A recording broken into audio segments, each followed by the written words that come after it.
Сендер ме балалар? Қазір бізде дүниетану сабағы. Бүгінгі сабағымыздың тақырыбы жасанды ортадағы менің қауіпсіздігім. Ендеше сабағымызды көңілді бастау үшін мына өлең шумақтарын бірге айтайық. Мен айтамын, ал сендер қайталайсыңдар. Ғылымның сырын ұғамыз, шығамыз білім шыңына. Ұқыптылық пен зеректік жеткізсін біздей өренді дүниетану сырына. Ал ендеше балалар, сабағымызды бастамас алдын үй жұмысын тексеріп өтейік. Мен сендерге сұрақтар қоямын, ал сендер жауап бересіңдер. Өрт қаупі болса, қайда хабарласу керек? Су құбыры жарылса, не істеу керек? Жасанды орта дегеніміз не? Адамның тіршілік ортасын атаңдар. Үйге газ тарағанда не істеу керек? Жарайсыңдар. Балалар, бүгінгі сабақта біз жасанды ортадағы өзіміздің қауіпсіздігіміз жайлы айтатын боламыз.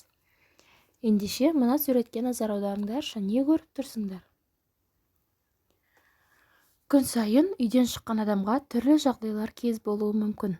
Олар қандай қауіп-қатерлер деп ойлайсыңдар?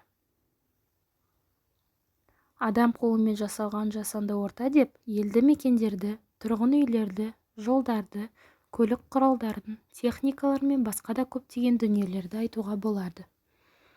Олардың бәрін адам өзінің өмірін жақсарту үшін жасады. Алайда олардан келетін қауіп-қатерлер де бар. Солардан өзімізді қалай сақтандыруымыз керек? Көшеге шыққанда сендер жаяу жүргінші, не велосипедші, не көліктегі жолаушы боласыңдар. Соның бәрінде сақталуы тиіс қауіпсіздік ережелері бар. Ал ендеше балалар, жұптық жұмыс жасап көрейік. Алдарыңда берілген суреттерге қарап, өзара талқылаңдар. Бұндай жағдайлар неге қауіпті? Қауіпті жағдайға ұрынбау үшін балаларға қандай кеңес бересіңдер? Жарайсыңдар балалар. Мына ережені есте сақтаңдар. Жаяу жүргіншінің сақтайтын ережелері. Тек жаяу жүргіншілер жолымен ғана жүр. Ешқашан көлік жүретін жолда ойнама. Бағдаршамның жасыл түсі жанғанда ғана жолдан өтуге болады. Жаяу адам жүруге болмайтын жолдан өтпе. Өте жақсы балалар, ендеше жеке жұмыс жасап көрейік. Суретке қараңдар. Бұл жағдай неге қауіпті? Қала көшелерінде велосипед тебуге арналған жол бар ма? Оның белгісі қандай? Сендерге велосипед сатып әперсе, оны қандай жерде тебетіндеріңді біліп алыңдар. 14 жасқа дейінгі балаларға көлік жүретін жолда велосипед тебуге тыйым салынған.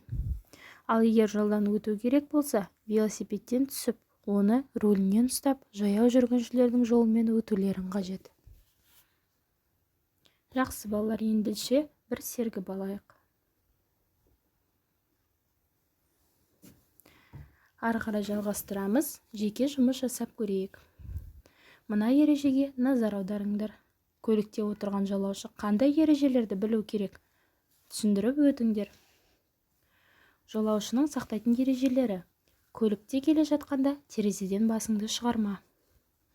Көлік жүргізушіні алаңдатпа. Көлікке тек жаяу жүргінші жолынан ғана мініп түс. Ал енді мына жол белгілеріне назар аударыңдар. Суретте берілген жол белгілерін естеріңе түсіріңдер. Ескерту, тыйым салу белгілері нені мегзейді? Жарайсыңдар балалар, ендеше келесі тапсырманы топпен орындаңдар. Ендеше мына диаграммаға қараңдар. Балалар жиі ұшырайтын көше оқиғасының себептері қандай? Ойларыңды айтыңдар. Көше оқиғасының 40% көшенің рұқсат етілмеген тұсынан өтуден болады. 30% көліктен дұрыс түспеу. 15% бағдаршамның белгісіне назар аудармау. 10% жолда ойнау. Ал 5% басқа да оқиғалар.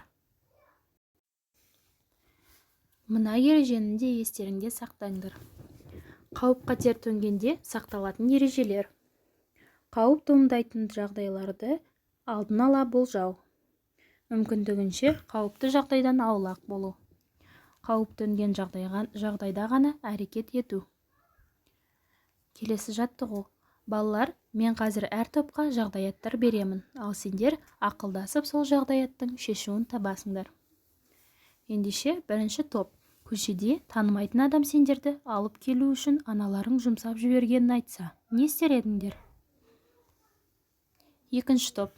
Танымайтын адам сендерді көлікке отыруға шақырып, балалар бағдарламасына түсіруге алып баратынын айтса, еріп барасыңдар ма? Үшінші топ. Көшеде біреу қалдырып кеткен қапшық тауып алсаңдар, не істер едіңдер? Жарайсыңдар балалар, бүгін өте жақсы жұмыс жасадыңдар.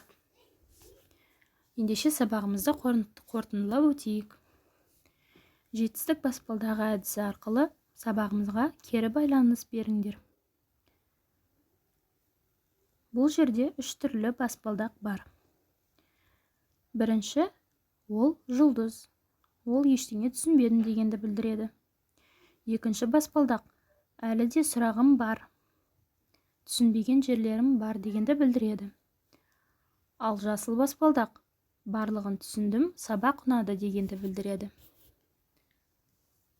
Сабаққа кері байланыс жасау арқылы сабақ туралы өз ойларыңды білдіресіңдер.